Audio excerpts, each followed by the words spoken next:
नाज़रीन, situation room में एक मरतबा फिर आपको खुशामदीद कहते हैं। पाकिस्तान टेलीविज़न की खुसूसी नशरियात जारी हैं। इससे पहले भी हम आपको सूरत हाल का तज्जिया आपके सामने रखते रहे और माहिरीन आपके सामने यहीं इस्लामाबाद और लाहौर स्टूडियो समेत तमाम जगहों से मौजूद थे।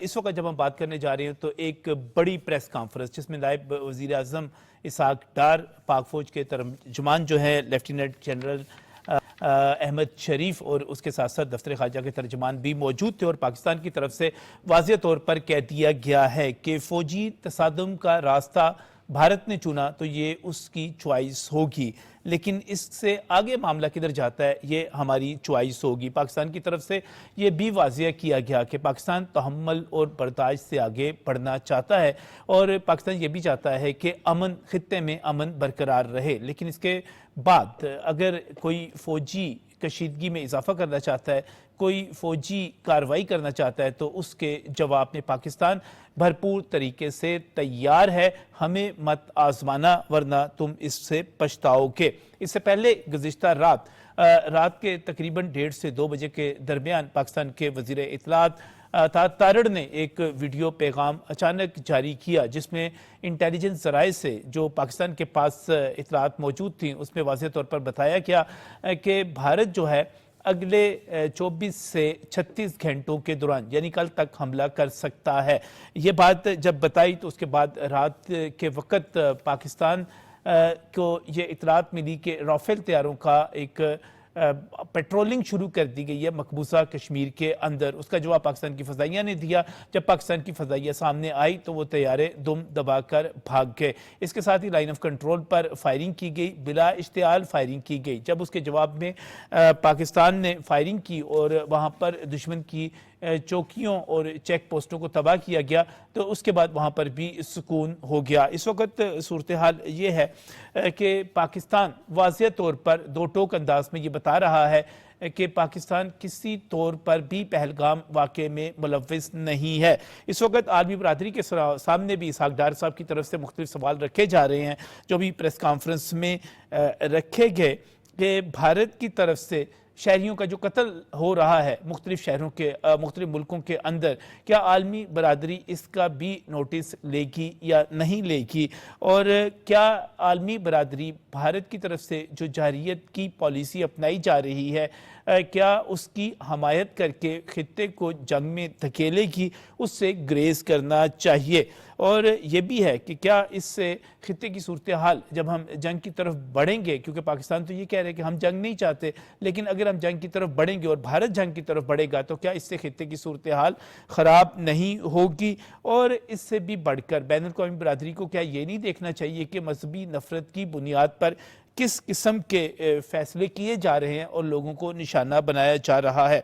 ये भी पाकिस्तान की तरफ से वाज़ेह किया गया है कि एटमी ताकतों के टकराव के ख़तरनाक और तबाहकुन नताइज होंगे। ये तो वो तमाम सूरत हाल है जो इस वक्त मौजूद है, लेकिन देखना यह है कि भारत क्या करता है, क्योंकि पाकिस्तान जंग नहीं चाहता, लेकिन दूसरी तरफ से मसलसल ऐसे इक़दामात किए जा रहे हैं जिनकी बुनियाद पर यह कहा जा सकता है कि भारत जो है कोई ना कोई हमाकत ज़रूर कर सकता है। इस पर क्या तजिया निगार कहते हैं, क्या हमारे माहिरीन की राय है, पाकिस्तान की पॉलिसी जो है उसके हवाले से भी हम तजिया चाहेंगे। और मैं अपने स्टूडियोज़ की तरफ आता हूँ और सबसे पहले हसाम दुरानी हमारे साथ यहाँ पर है, सीनियर सहाफ़ी हैं, व्लॉगर हैं। मैं आपको खुशामदीद कहता हूँ। भारत के टीवी चैनल्स पर भी डटकर मुकाबला करते रहे भारतीयों का, और इसके साथ ही मैं मेजर रिटायर्ड मैसम रज़ा का भी शुक्रगुजार हूँ, वो भी हमारे साथ मौजूद हैं। और मैं खुशामदीद कहता हूँ प्रोग्राम में आगा इकरार हारून को, जो कि सीनियर तजिया कार है। सबसे पहले आगा इकरार हारून साहब की तरफ ही जाऊँगा, इस्लामाबाद स्टूडियोज़ में मौजूद। आगा साहब, इस वक्त जो सारी सूरत हाल है आपको क्या लग रहा है, भारत कोई हमाकत करने जा रहा है, करेगा, या जो हमारी तरफ से चेतावनी दी गई है उस पर आलमी बरादरी कोई किरदार अदा करेगी, हम जंग की तरफ आगे बढ़ेंगे या अमन की तरफ बढ़ेंगे? बहुत शुक्रिया। देखें, बात यह कि जिस प्रेस कॉन्फ्रेंस का आप जिक्र कर रहे थे उस प्रेस कॉन्फ्रेंस में मैं भी मौजूद था। तो आज जो बेसिकली आपने 3-4 सवाल किए, मैं पॉइंट टू पॉइंट का जवाब देता हूँ। पहली बात यह है कि आपने कहा है कि भारत कोई एडवेंचरिज्म करेगा। मेरा ज़ाती ये ख्याल ये है कि जो उसने हाइप क्रिएट की है, जिसका आज इस प्रेस कॉन्फ्रेंस में जिक्र किया गया है कि जो हाइप क्रिएट की गई है, ये पूरे खित्ते नहीं बल्कि पूरी दुनिया को उसने एक यानी कि ख़तरनाक उसके सूरत हाल पे लाके खड़ा किया है। तो उसने जो हाइप क्रिएट किया उसके कुछ मकासद तो हैं, और उसको ये हाइप क्रिएट करने से भी पहले ही भी पता था डेफिनेटली, और अभी पता है कि पाकिस्तान की फौज ने उसको पहले भी कई दफ़ा मुंह तोड़ जवाब दिए, उसके बाद भी उसने हाइप क्रिएट की है। मीनिंग बाय कि उसके कुछ डिज़ाइन है जो कि वो अचीव करना चाहता है। अब वो उसमें कर पाएगा कि या नहीं, ये तो वक्त बताएगा। जहां तक पाकिस्तान की प्रिपेयर्डनेस की बात है, ये आपको पता है कि कल की प्रेस कॉन्फ्रेंस में भी जो है वो बड़ी खुल के पाकिस्तान आर्मी ने बता दिया है कि हम हर लम्हा तैयार रहते हैं। और ये जेब में रखिए कि पाकिस्तान की अफवाज ने, पाकिस्तान की कौम ने एक ऐसी जंग जीती हुई है टेररिज्म के खिलाफ, जो अगर देखा जाए तो जो इसाफ थे 58 कंट्रीज, वो जंग हार गए थे जो पाकिस्तान ने अकेले जीती थी। तो अब what is to be done, आज सिचुएशन क्या है? जो आज भी प्रेस कॉन्फ्रेंस में बात की है अपना लेफ्टिनेंट जनरल अहमद साहब ने, वो एक बहुत सीरियस चीज के ऊपर वो उन्होंने यानी कि एम्फसाइज किया, और ये कल भी उन्होंने कहा था कि जो हमारे पास क्रेडिबल इंफॉर्मेशन है, वो इररिफ्यूटेबल जो हमारे पास एविडेंस और डाटा है, जिसमें ऑडियो भी है, जिसमें कंटेंट भी है, जिसमें ट्रांसफर ऑफ पेमेंट्स भी हैं, उनको अगर आप सामने रखते हैं, सबसे इसमें खतरनाक बात यह है कि ये सब कुछ हिंदुस्तान की आर्मी कर रही है। देखिए, ये जो इस किस्म के काम होते हैं, जिसको इंटेल की लैंग्वेज में डर्टी वर्क कहते हैं, ये यूजुअली इंटेलिजेंस एजेंसियां करती हैं, रॉ करती है, रॉ का काम है। लेकिन यहां पे खतरनाक बात यह है कि रॉ के साथ साथ एक प्रोफेशनल बोनाफाइड आर्मी भी जो है वो क्रॉस बॉर्डर टेररिज्म में डायरेक्टली इन्वॉल्व है, बल्कि ऑपरेशंस वो खुद करवा रही है इंस्टेड कि उसकी रॉ करवाती। और इससे मुझे ये महसूस होता है कि जो यानी कि सिखों के खिलाफ जो एक्शंस हुए, कनाडा में हुए, अमेरिका में हुए, यूके में हुए, इसका मतलब ये है कि वो भी रॉ और हिंदुस्तान की आर्मी की कोलैबोरेशन से हुए, उसमें भी हिंदुस्तान की आर्मी शामिल थी। ये एक बहुत खतरनाक बात है, और जनरल साहब ने कहा है कि ये बात हम डेफिनेटली इंटरनेशनल तमाम फोरम्स में उठाएंगे कि हिंदुस्तान की जो आर्मी है, जो उसकी फौज है, वो खुद एक टेररिस्ट, एक रोग फौज बन चुकी है जो कि क्रॉस बॉर्डर टेररिज्म करवाती है।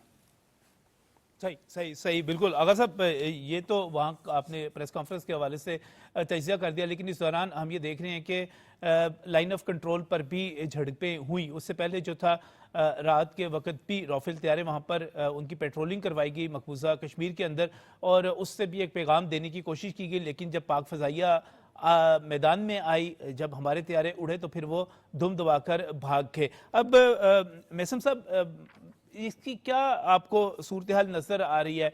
भारत किस हद तक हमाकत कर सकता है? क्या वो मकबूजा कश्मीर की तरफ और कश्मीर की तरफ वहां पर कोई बैटल ग्राउंड बनाने की कोशिश कर रहा है? क्योंकि अब तक तो झड़पें उस तरफ नजर आ रही हैं। फिर हमारी सरहद जो है पंजाब की सरहद, और पंजाब में तो सिखों ने वाज़िया मज़ाहमत का ऐलान कर दिया है कि वो बिल्कुल भारतीय फौज का साथ नहीं देंगे।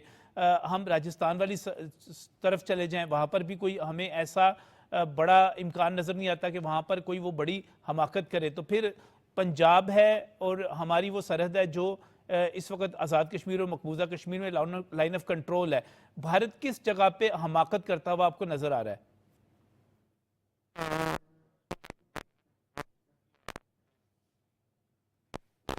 अहम मौजू पे मुझे अपने साथ लिया।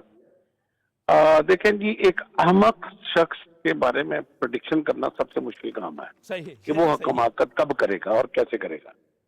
जिसका नाम ही अहमक है, अब उसके बारे में हमें इससे कोई गर्ज ही नहीं है कि वो कहाँ से हमाकत कर सकता है और वो कब कर सकता है। आज की आपने जो DGISPR और मिनिस्टर फॉरेन अफेयर और डिप्टी प्राइम मिनिस्टर की प्रेस कॉन्फ्रेंस सुनी होगी, it is not that important ke what they are planning or what they're going to do.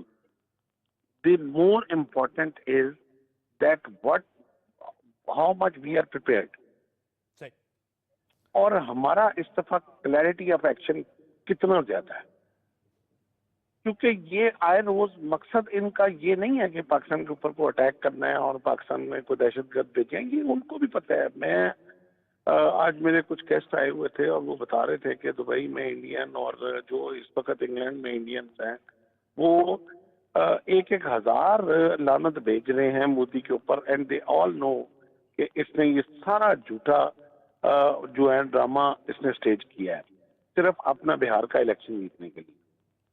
तो Indian people are not stupid, and specially जो अभी आपने Punjab border की बात की है, the Sikh community they are so intelligent now कि वो इतनी दफा इनसे धोखा खा चुके हुए हैं।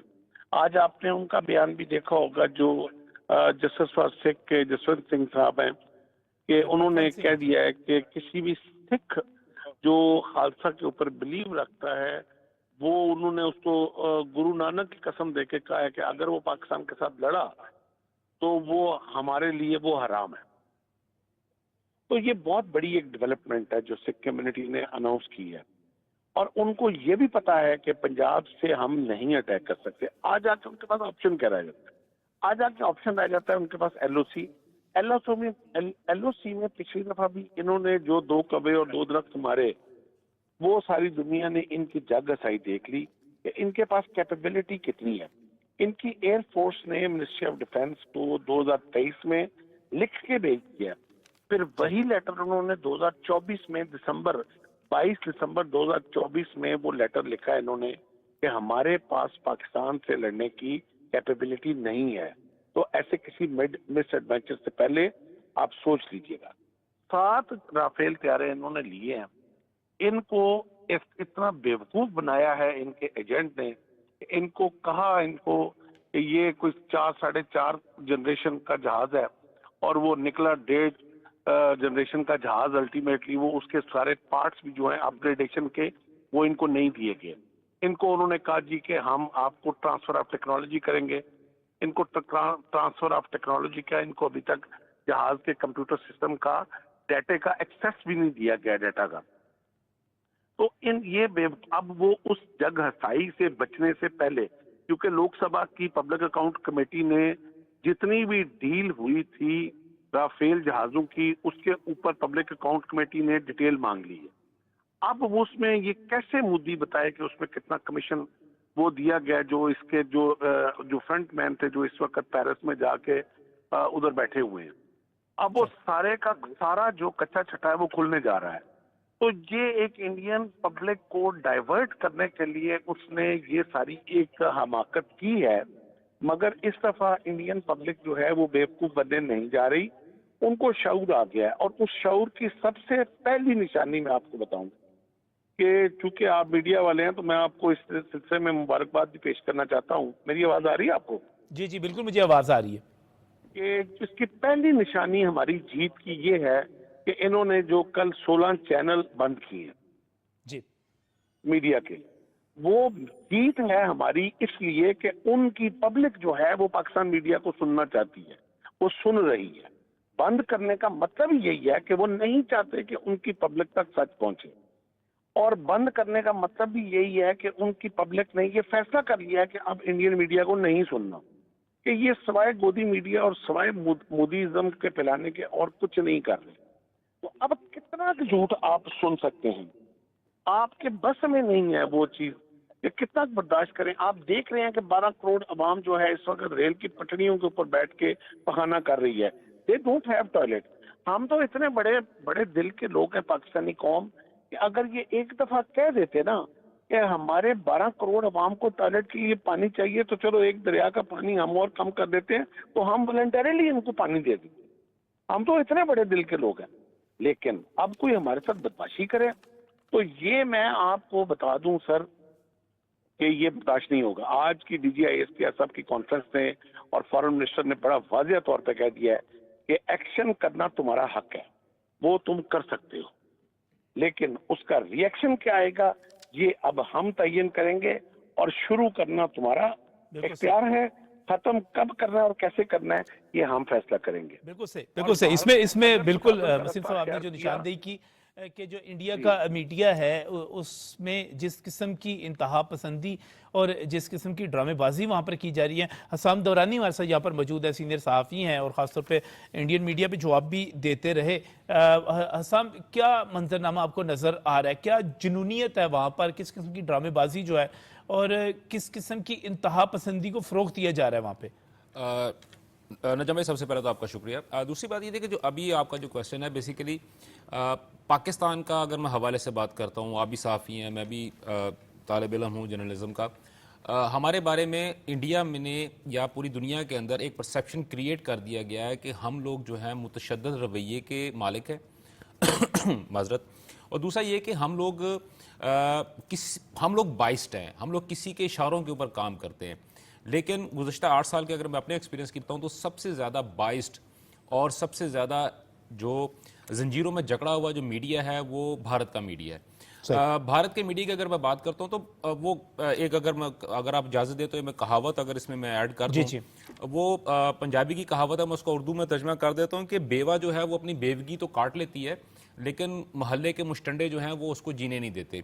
तो मोदी साहब ने एक जो लेके आए, हिंदुत्व को लेके आए, और पिछले अगर मैं देखता हूँ तो तकरीबन ऑलमोस्ट उनको 13 साल हो चुके हैं जो कि हिंदुत्व को फ़रोग दे रहे हैं। और उन्होंने मीडिया के ऊपर इतना बुरी तरह कंट्रोल किया हुआ था कि उन्होंने लोगों के जहनों के अंदर हिंदुत्व इतना बुरी तरह डाल दिया। उन्होंने लोगों को ये एजुकेट किया कि ये बस आखिरी मौका है, अगर हम हिंदुओं को बचा लेंगे तो बच जाएंगे, अदरवाइज पूरी दुनिया में हिंदू जो है वो पूरा मज़हब वो ख़त्म हो जाएगा। और उसका नुकसान ये हुआ है कि जो उनका मीडिया है उसने इतनी बुरी तरह से लोगों को शटर कर दिया है कि उनके सोचने समझने की सलाहियतें बिल्कुल ख़त्म हो चुकी हैं। बल्कि आज भी एक प्रोग्राम के अंदर मैं बैठा हुआ था और मैं वहाँ पे भी यही बात कर रहा था कि हो सकता है ये जंग ना लगे, लेकिन इंडियन मीडिया ने इंडियन अवाम को और मोदी को एक ऐसी जगह पे ला के खड़ा कर दिया है कि एक ऐसी छुछुंदर उसके गले में आगे फंस गई है। अगर वो जंग नहीं करेगा तो मरेगा, और अगर जंग कर लेगा तो भी मर जाएगा। और इसके अलावा अगर दूसरी बात देखते हैं, जैसा अभी जो हमारे जो एक पैनलिस्ट है उन्होंने बात की कि इसने अपनी जो है सियासत के लिए काम किया, ये बिल्कुल इसमें कोई दूसरी राय नहीं है। कि जैसे ही पहलगाम का वाकया हुआ और उसके फ़ौरन बाद जो है वेरी नेक्स्ट डे ये बिहार में गया और उसने बिहार में जाके उसने वहाँ पे एक तकरीर की जो कि पाकिस्तान खिलाफ तकरीर थी। वली भाई, आपको भी अच्छी तरह पता है कि बिहार में जो है नरेंद्र मोदी की जो बीजेपी है या उसकी जो अलाइंड जितनी भी पार्टीज हैं उनकी पॉलिटिकल सिचुएशन जो है वो बहुत ज़्यादा कमज़ोर है। सही। और अभी अगर इसी को अगर हम छोटा सा अगर मैं इसमें एक पॉइंट इसमें डाल दूं कि इतने रिजिड हो चुके हैं लोग, इतने रिजिड हो चुके हैं कि बिहार की एक लोकल जो हम लोग जिसको लोक जो गुलकार बोलते हैं, लोक फनकार, उससे एक खातून ने, एक गुलकारा ने सिर्फ एक सवाल ये पूछा कि नरेंद्र मोदी साहब, आपको पहलगाम वाकये के फौरन बाद सिर्फ बिहार ही क्यों याद आया जहां पर इंतखाबात हो रहे हैं, इंतखाब हो रहे हैं तकरीर करने के लिए? तो उसका जवाब ये हुआ कि उस खातून के ऊपर इंडियन एक्ट के मुताबिक गद्दारी का मुकदमा करके उस खातून को गिरफ्तार कर लिया गया।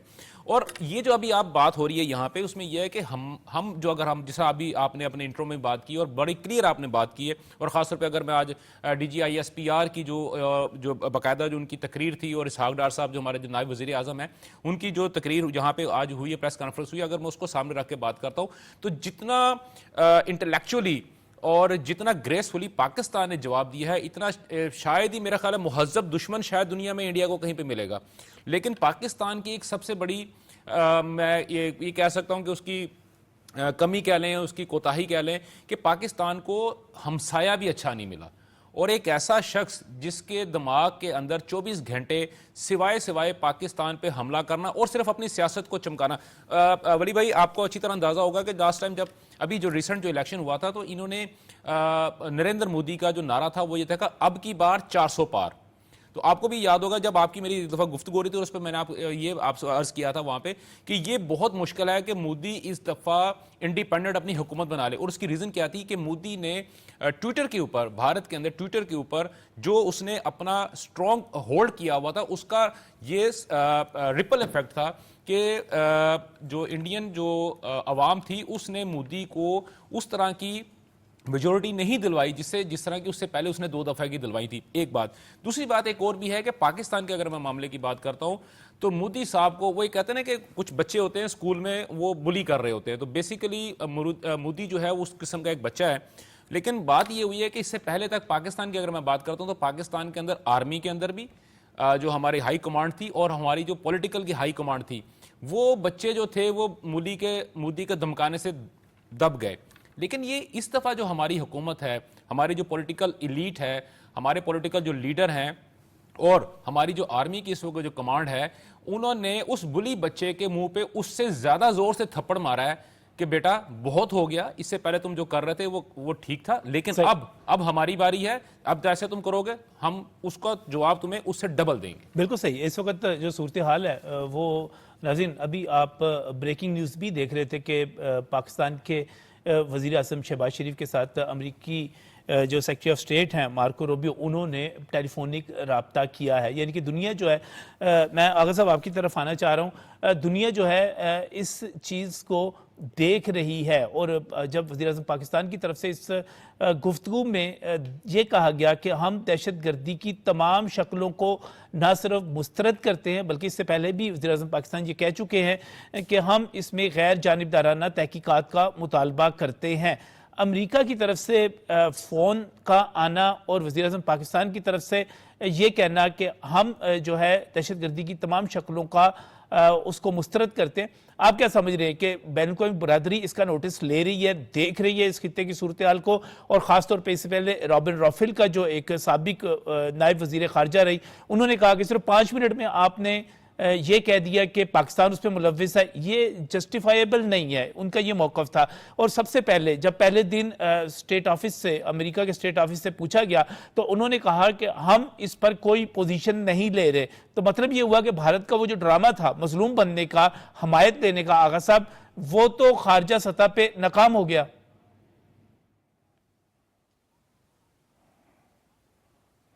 देखिए, मैं बता रहा हूं कि वो कहते हैं ना कि excess of everything is bad.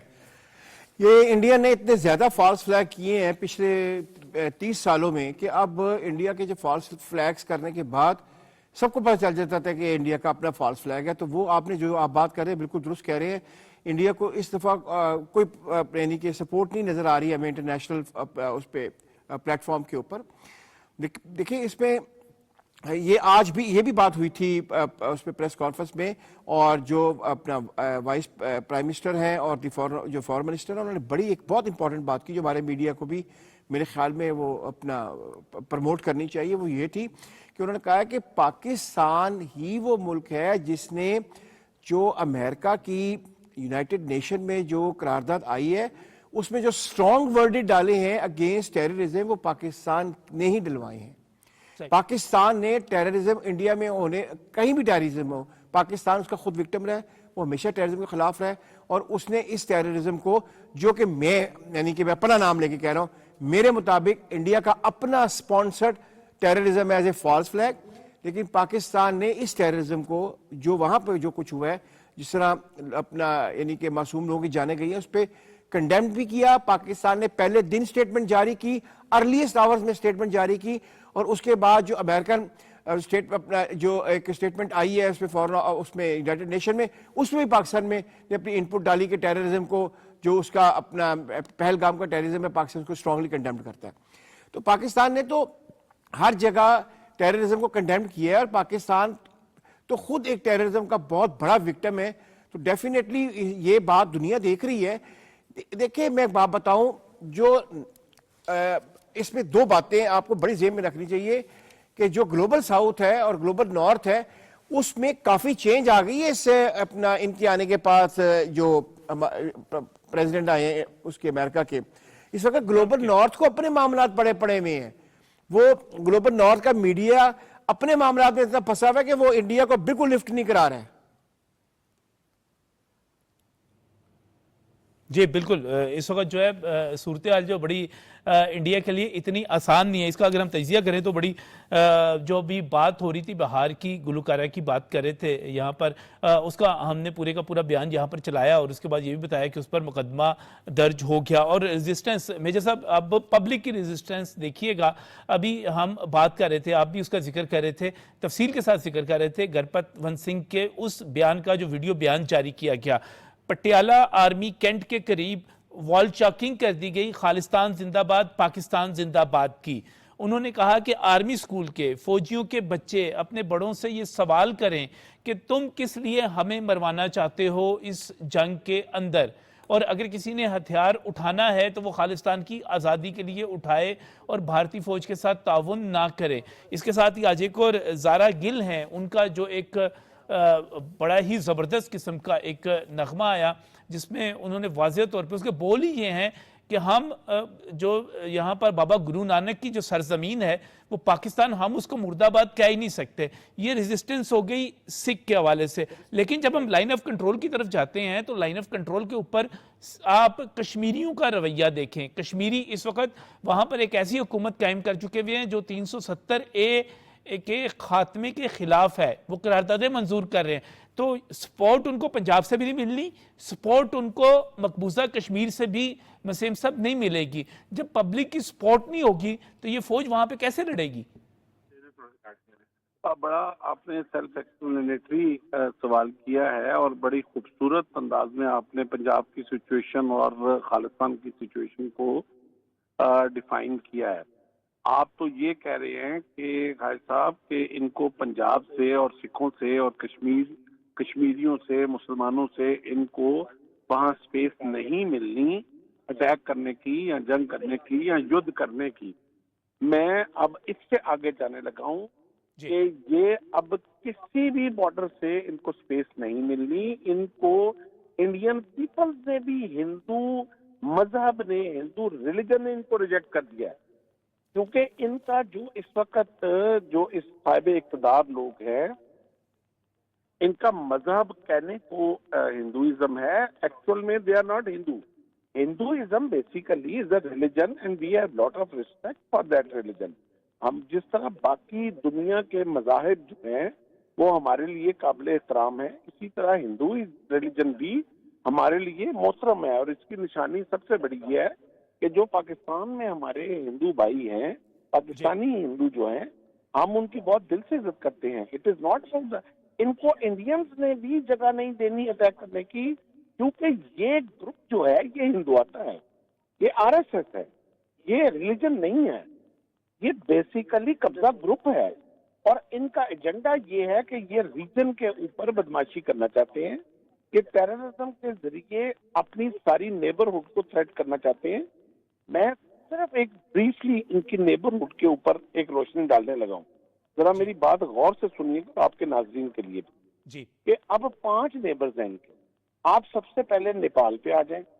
22 kilometre की वो बेल्ट है जो इन्होंने कब्जा की हुई है नेपाल की, वो काला पानी वाली और नीलम दरा वाली।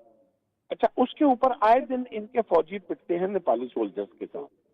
फिर दूसरा आगे नेबर आ जाता है श्रीलंका, जो कि नागालैंड के साथ आगे। अब श्रीलंका के अंदर 30 साल इन्होंने तमिल टाइगर्स को सपोर्ट करके वहां जंग मुसल्लत की, गुरिल्ला वारफेयर उनके ऊपर। उसके बाद जब वो पता याब हुए तो अब वो 287 एकड़ जगह है जो ऑलरेडी श्रीलंका इनसे बाय कर चुका हुआ है 1974 में, अब वो दोबारा क्लेम कर रहे हैं और आए दिन श्रीलंकन सोल्जर से ये पिटते हैं। तीसरा नेबर आ जाए बांग्लादेश। अब बांग्लादेश में पिछली वजीर आजम देखा आपने किस तरह जलीलो ख्वार होके वो मुक्ति बानी वाला नैरेटिव इनका किस तरह जमीन दोज हुआ है और किस तरह वो मुजीबुर रहमान के जो पुतले हैं वो गिराए गए हैं, जो फलक बोस पुतले थे उसके वो गिराए गए। वो सारा नैरेटिव इनका डाई डाउन हो गया और अब ये बांग्लादेश के अंदर इनका कोई बंदा घुस नहीं सकता। बांग्लादेश ने अपने वीजे रिजेक्ट कर दिए तमाम इंडियन के। चौथा नेबरहुड इनका चाइना है। आपने देखा लद्दाख में ये साल 1.5 साल पहले जब लद्दाख में इन्होंने सीपैक को रोकने के लिए वो हाइट्स कैप्चर करनी चाहिए, तो उन्होंने चाइनीज सोल्जर्स ने अपनी गोली तक इनके सिपाहियों के लिए जाया नहीं की। उन्होंने जूतों और डंडों के साथ इनके 82 सोल्जर मार दिए। अब ये 5वां नेबरहुड हम है, यानी कि अब ये मिसएडवेंचर हमारे साथ, और हमसे कितनी दफा ये पिटेंगे। हमारे 17 में ये पिट चुके हुए हैं, हमारे 65 में ये पिट चुके हुए हैं। अभी रिसेंटली ये 2019 में जिस तरह ये हमसे पिटे हैं, ये दुनिया ने जग सही सारी इनकी देखी है। But if now they want to come again, ना ये कश्मीर से आ सकते हैं ना पंजाब से आ सकते हैं। अगर ये कहीं से मिसएडवेंचर करना भी चाहते हैं, वो भी किसी और की पुश के ऊपर, ये भी मैं आपको अब बताता जाऊं, ये इनकी जी ये अपनी नहीं है इनकी जंग। ये इस वक्त एक और खिलवाड़ जो इनके साथ खेला गया है इंडिया के साथ, और मैं इंडियन पीपल्स को भी एड्रेस कर रहा हूँ ये बेसिकली श्रीलंका ने पाकिस्तान अपना फलस्तीन के ऊपर से फोकस दुनिया का हटाने के लिए ये स्टेट ड्रामा इंडियन के जरिए पाकिस्तान के साथ खिलवाड़ कर रहा है। श्रीलंका, इजराइल इनको बेवकूफ बनाने जा रहा है और ये इस वक्त इनको पिच कर देगा और उसके बाद वो भाग जाएगा और इसके बाद हमसे ये पिटते रहेंगे। ये सिर्फ बिल्कुल सही। मुहसिन साहब, आपने जो निशानदेही कर रहे हैं इस वक्त, वाकई अगर पूरे खित्ते में देखा जाए तो भारत हमें मुकम्मल तौर पे तनहा नज़र आता है। बांग्लादेश जो है उसके साथ वो हालत जंग में है, हसीना वाजिद को लेके बैठा हुआ है और वहाँ पर इंतशार फैलाने की कोशिश कर रहा है। ये सारी जगह सारी की सारी चीज़ें चीन के साथ, पाकिस्तान के साथ, श्रीलंका के साथ, नेपाल अगरचे वहाँ पे हिंदू अक्सरियत में मौजूद हैं, बड़ी तादाद में मौजूद हैं, लेकिन ख़ुद नेपाल के साथ उसका जो ताल्लुक है वो भी सबके सामने है। वो डिक्टेट करना चाहता है, कब्जा करना चाहता है। ये जो एक माइंड सेट है जो सारे का सारा बनाया गया है यहाँ पर, मैं हसाम साहब आपसे कहना चाह रहा हूँ, ये माइंड सेट भारत का, ये आप उनके साथ टाकरे भी करते हैं, आप उनकी जो एक जमहूरियत की बजाय एक डिक्टेटरशिप जो आपको नजर आती है, वो उसके बारे में बताइएगा। नजम भाई, ये बहुत अच्छा आपका क्वेश्चन है और ये वाकई, क्योंकि आज तक जितनी भी हमने डिबेट्स की हैं, जितनी भी बातें की, वहाँ पाकिस्तान के अंदर कम से कम ये क्वेश्चन या इस मौजू पे हमने बात नहीं की। जहाँ तक मैं अब चाहूँ और उनके साथ जो मेरे वहाँ पे काउंटर पार्ट्स हैं उनके साथ भी मेरी गुफ्तगू रही है। बेसिकली इंडिया का जो खप्त है वो उनको या वो अपने आप को प्रिटेंड करने की कोशिश कर रहे हैं, वो इस खित्ते का अमेरिका बनने की कोशिश कर रहे हैं। और जैसे अमेरिका या रशिया का एक एक्सपेंशन प्लान था जिसके मुताबिक उन्होंने मुख्तलिफ खितों को अपनी सल्तनत के जो है वो ज़ेरे नगी किया या नगू किया, उस तरह की इन्होंने पूरी कोशिश की। और अगर आप देखते तो असल में जो 7 सिस्टर्स हैं ऊपर जो इंडिया की हैं, जो 7 रियासतें हैं जिनके ऊपर जो, और कलीगुरी जो पास है जिसके बारे में कहा जा रहा था कि वो ख़ासतौर पर, अगर मैं यूनुस साहब की बात करता हूँ बांग्लादेश के, तो उन्होंने चाइना को एक छोटा सा पैगाम दिया था कि कलीगुरी जो है वो हमारे बिल्कुल करीब है और अगर आप यहाँ पर आते डेडलॉक बन जाएगा। और 7 सिस्टर्स जो है वो बेसिकली फिर आप उसमें अपना जो प्रोडक्ट्स है जैसे मर्जी हो, जिस तरह मर्जी आप उनको सेल आउट कर सकते हैं। तो उससे जो था वो इंडिया को बहुत ज़्यादा तकलीफ पहुंची है। अभी इसी तरह अगर मैं देखता हूँ तो अगर बल्कि बहुत सारे हमारे जो भाई हैं मेरे, और जो मेरे उसातिज़ा हैं मेरी, उनसे भी अभी जो है गुजरे दिनों में मेरी उनसे बात हो रही थी, तो वो उनका भी पॉइंट सिर्फ यही था कि जो एक्सपेंशन प्लान जो भारत लेके बैठा हुआ था कि अपने आप को एक सुपर पावर बनाने के चक्कर में, जैसे रशिया एक ज़माने में सुपर पावर था, उसके बाद अमेरिका अभी आजकल जो सुपर पावर है, तो वो अपने आप को ये कंसीडर कर रहा था कि इस खित्ते का वो सुपर पावर है। लेकिन प्रॉब्लम ये हुआ है कि उसको गुब्बारे में से बहुत जल्दी हवा निकल गई है। और हवा उसकी किस तरह निकली है, जैसे अभी बात हो रही थी कि अपना मेजर साहब, रिटायर्ड साहब ने बात की है, एम.एस. रजा साहब ने, कि श्रीलंका में नागालैंड के बिल्कुल साथ वो जो इश्यूज हुआ है, उसके बाद आप ये देखिए कि वहाँ से जब उसको वहाँ से सेटबैक लगा है, सर मालदीव उनके हाथ से निकल गया, सर म्यांमार उनके हाथ से निकल गया, मॉरिशस उनके हाथ से निकल गया, बांग्लादेश उनके हाथ से निकल गया, भूटान जो है सर वो भी उनको आंखें दिखाना शुरू हो गया है, नेपाल जो है उन्होंने भी हिलजुल करनी शुरू कर दी है। अब बेसिकली वो जो सिचुएशन उसने एक क्रिएट की हुई थी, सर आपके सामने सुकुम के अंदर क्या हो रहा है, नागालैंड के अंदर क्या हो रहा है, अरुणाचल प्रदेश जिसको कि चाइना हमेशा से अपना ही इलाका मानता है, उसके ऊपर वहां पे क्या हुआ, बाकायदा तौर पे उन्होंने वहां पे इनके ना सिर्फ झंडे जलाने शुरू कर दिए बल्कि उन्होंने इनकी आर्मी को खदेड़ के पीछे तक लेके चले गए। पहली बात। दूसरी बात यह है कि यहाँ पे एक फैक्टर को और भी देखना पड़ेगा, सर अमेरिका के होते हुए अमेरिका कभी बर्दाश्त करेगा कोई और उसके सामने खड़ा हो सुपर पावर के तौर पे, या अपने आप को प्रिटेंड करे कि मैं सुपर पावर हूं।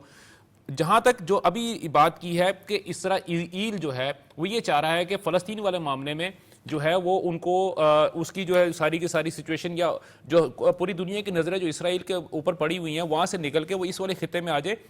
तो सर ये भी एक पॉइंट है, लेकिन सर उसमें देखें कि वो किसके थ्रू करेगा, सर वो करेगा तो अमेरिका के थ्रू करेगा ना सर। और अमेरिका ने ऊपर जो 7 सिस्टर्स है वहां पे आपको भी पता है कि वहां पे ना सिर्फ उन्होंने जो एक जो ईसाई रियासत है, जो क्रिश्चियन रियासत है, उसके ऊपर प्रॉपर काम कर रहा है। इजराइल जो भी करना चाहे, और वहां पे रिपोर्ट हुआ कि फौजी भी भेजे गए सर 20 से ज्यादा, लेकिन इसके बावजूद अमेरिका जो है इस खित्ते में भारत को थानेदार नहीं बना सकता। और जिस तरह तसलसल के साथ पाकिस्तान के साथ राब्ते हो रहे हैं, जिस तरह वज़ीर आज़म ने गुज़िश्ता रोज़ यूएनओ के सेक्रेटरी जनरल चैनल के साथ बातचीत की, जिस तरह आज अभी थोड़ी देर पहले अभी पाकिस्तान टेलीविज़न पे ये ब्रेकिंग न्यूज़ थी कि सेक्रेटरी ऑफ स्टेट ने वज़ीर-ए-आज़म पाकिस्तान से रब्ता किया, यकीनी तौर पे खित्ते की सूरत हाल पर, बाहमी ताल्लुकात पर ही गुफ्तगू हुई। तो इस सूरत हाल में अमरीका जो है वो मुझे छतरी फराहम करता हुआ नज़र नहीं आ रहा, और वो इंडिया जो है, जो आप भी बता रहे हैं कि ना सिर्फ खित्ते में बल्कि उसकी कनाडा के साथ लड़ाई, उसकी तमाम बड़ी जो ताकतें हैं उनके साथ लड़ाई, तो ये मसला पैदा कर देगा उसके लिए, और इसके लिए एक मुनासिब हल यही है आगा इकरार हारून साहब जो पाकिस्तान पेशकश कर रहा है, बड़ी वाइज बड़ी दानिशमंदाना पेशकश है कि आए हम जो तुम इल्ज़ाम लगा रहे हो हम उसकी गैर जानिबदाराना तहकीकात करवा लेते हैं। जब वो तहकीकात अगर पाकिस्तान मुलव्वस होगा तो यकीनी तौर पर पाकिस्तान पर उसकी पेनल्टी पड़ेगी, लेकिन अगर हम वजीर दाखिला के कहने के मुताबिक, हमारा भी तो जाफर एक्सप्रेस का मामला है, हमने भी तो देखा कि बन्नू कैंट के ऊपर हमला हुआ, हमने भी तो देखा कि हमारे कोयटा जो था रेलवे स्टेशन उस पर दहशतगर्दी हुई, हमने भी तो देखा कि हमारे फौजियों के काफिलों पर, कॉन्वॉयज पर जिस तरह हमले होते हैं और उनकी बैग पे हमें पता चलता है कि भारत था। तो फिर ठीक है, आए बात करते हैं, देखते हैं कौन कितनी दहशतगर्दी करता है। और अभी कल की प्रेस कॉन्फ्रेंस में अहमद शरीफ साहब ने जो सबूत दिए, तो इन तमाम सूरत हाल में फिर ठीक है, आइए माहिरीन की कमेटी बनाएं और इंडिया जो है तहकीकात करवाए, गैर जानिबदाराना तहकीकात हों, हम भी उसमें शामिल हों, जो जिम्मेदार होगा उसको सजा मिल जाए।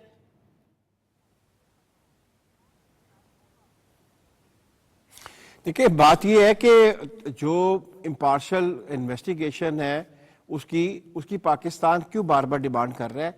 इसलिए कि पाकिस्तान को पता है कि ये इंडिया का अपना फॉल्स फ्लैग है, और अगर कोई ऐसी तहकीकात, इम्पार्शल तहकीकात यूनाइटेड नेशन के अपने प्लेटफॉर्म से या यूरोपियन यूनियन के प्लेटफॉर्म से अगर शुरू होती है, तो आप देखिएगा कि इंडिया के अंदर से ही इतने लोग, एक लिस्ट ऑफ पीपल जो है वो उनको कांटेक्ट करेंगे कि हमने जो है अपनी स्टेटमेंट्स देनी है, विटनेसेस देनी है कि ये कैसे फॉल्स फ्लैग इंडिया ने बनाया था। इस पाकिस्तान बहुत कॉन्फिडेंट है, वो जो उसकी टाइमलाइन आज भी प्रेस कॉन्फ्रेंस पे बताई है, वो टाइमलाइन आप किसी बच्चे को भी दे दे तो वो भी इतना कॉन्फिडेंट हो जाएगा कि इंडिया ने वो फॉल्स फ्लैग इतना बेवकूफाना तरीके से इस दफा किए थे। वो excess of everything is bad, मैंने पहले भी कहा था कि एक साइक्लो स्टाइल को आप बार बार नहीं चला सकते हैं, तो उसकी तो टाइमलाइन ही बता रही है कि वो फॉल्स फ्लैग है। इससे तो Pakistan is demanding very strongly, और पाकिस्तान ने आज भी ये बात की है, हमारे अपना फॉरेन मिनिस्टर ने, कि जीत आपको इंटरनेशनल तहकीकात करानी चाहिए, और उसमें डेफिनेटली आप अपने यानी कि उसमें पाकिस्तान क्यों नहीं हिस्सा बनेगा, क्योंकि पाकिस्तान पर इल्जाम लग रहे हैं, पाकिस्तान तो बनेगा ही बनेगा हिस्सा उसका। लेकिन आप ये देखिएगा कि अभी से इंडिया से जिस हिसाब से अपना आवाजें आना शुरू हो गई है कि ये फॉल्स फ्लैग है, तो अगर ऐसी कुछ अपना बन जाता है तो आप देखिएगा कि इंडिया के अपने लोग जो है हजारों की तादाद में मेरे ख्याल में वो इकट्ठे हो जाए, और फिर आपसे नहीं शुरू होंगे, वो फिर शुरू होंगे वहां से जो पहलगाम में पहला इन्होंने 1995 में फॉल्स फ्लैग किया था, जिसमें इन्होंने 5 टूरिस्ट मारे थे, अपना फॉरेन टूरिस्ट। फिर वो बात करेंगे पुलवामा की, फिर वो बात करेंगे उरी की, फिर बात होगी पठानकोट की, फिर बात होगी अपना पहलगाम की। तो फिर तो आप देखिएगा कि हजारों की तादाद में लोग जिनके बच्चे मरे हुए हैं उसमें, पुलवामा में अपना और उसमें उरी में और उसमें पठानकोट में, वो अभी तक नहीं चीख रहे हैं कि ये हुकूमत ने मरवाए। तो इंडिया बैठे तो एक दफा एक्सेप्ट तो करे, हाँ हमने डिमांड करनी है अकॉर्डिंग टू माई अंडरस्टैंडिंग, जो मेरी एक अपनी अंडरस्टैंडिंग मुझे किसी ने नहीं बताया। आज की जो प्रेस कॉन्फ्रेंस के बाद मैंने जो अंडरस्टैंडिंग ली है वो ये है कि पाकिस्तान ऑफिशियली में में डिमांड एक तो कर दी है, इसको एम्फसाइज करेगा यूरोप अपना उसमें यूनाइटेड नेशन में कि इंडिया को चाहिए कि इसकी इन्वेस्टिगेशन कराए, Pakistan is ready to be a part of that investigation. बिल्कुल सही, इस वक्त वाकई ये पाकिस्तान के यकीन की और एतमाद की बात है, और उस क्लेम की बात है कि हम बार बार कह रहे हैं कि भाई हम तो इसमें मुलव्वस ही नहीं है। मुसीम रज़ा साहब, पाकिस्तान बार बार कह रहा है कि हम इसमें मुलव्वस नहीं है, आप गैर जानिबदाराना तहकीकात कर लें। आप चूंकि खुद फौज में रहे, आप खुद इन चीज़ों को समझते हैं, आपको नहीं लगता कि पूरी दुनिया के सामने ये वाज़ेह हो चुका है ये फॉल्स फ्लैग था? वहाँ पे फौजी जो दावा किया जा रहा है फौजी वर्दियों में पहुंचे, वो लोग पहुंचे किस तरह, वो लोग फिर वहाँ से दहशतगर्द निकले किस तरह, और ये सब सवाल तो अपनी जगह पर मौजूद हैं। फिर उसका सियासी इस्तेमाल, बिहार में पहुंच गए, तो ये फॉल्स फ्लैग जो है आप इसको फौजी नज़र से किस तरह देखते हैं कि जो ड्रामा था, ये सारे का सारा ड्रामा किन किन हवालों से ड्रामा साबित होता है?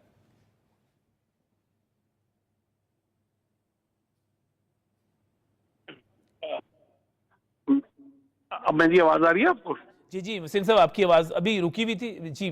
अच्छा जी जी, बिल्कुल। मैं ये बहुत अच्छी तरह आपने बड़ा मुफस्सल तरीके से आपने एक्सप्लेन किया कि ये वो स्टेज ड्रामा है। जिस तरह मैं अपनी पिछले वाले भी मैं बात में उसको कंटिन्यू करूंगा कि ये वो ड्रामा है जो आप इनका ट्रैक देख रहे हैं। 1999 में इन्होंने ये ड्रामा खेला।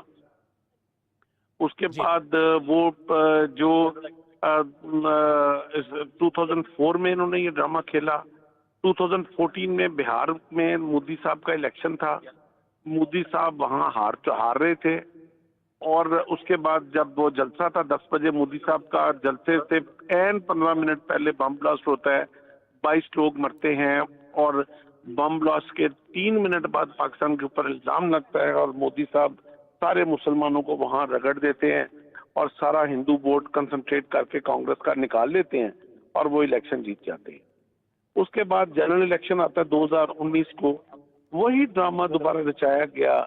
वो मोदी साहब का पूरा नैरेटिव पिट चुका हुआ था। आरएसएस ओपन अप हो चुकी हुई थी। जो नॉर्मल इंडियन था वो इनसे तंग आ चुका हुआ था। जिस तरह इन्होंने अकलीतों के साथ रवैया रखा हुआ है, क्या क्रिश्चियन, क्या सिख, क्या बुद्धिस्ट, क्या मुस्लिम, किसी को जीने का हक इंडिया में नहीं है मां स्वाय आरएसएस के। और इवन के इसमें जो इंडियन हिंदूज हैं, ब्राह्मण्स हैं, वो खुद इनसे इंतहाई परेशान है आरएसएस के रवैये से। अब उसके बाद ये 2019 में जो ड्रामा हुआ वो भी आपने देखा। फिर जिस तरह वो अभिनंदन साहब इधर अपने कपड़े भी उतार के गए और जहाज का मलबा भी छोड़ के गए और चाय पी के चले गए। अब 2024 में भी वही बिहार आ गया। बिहार का इलेक्शन है।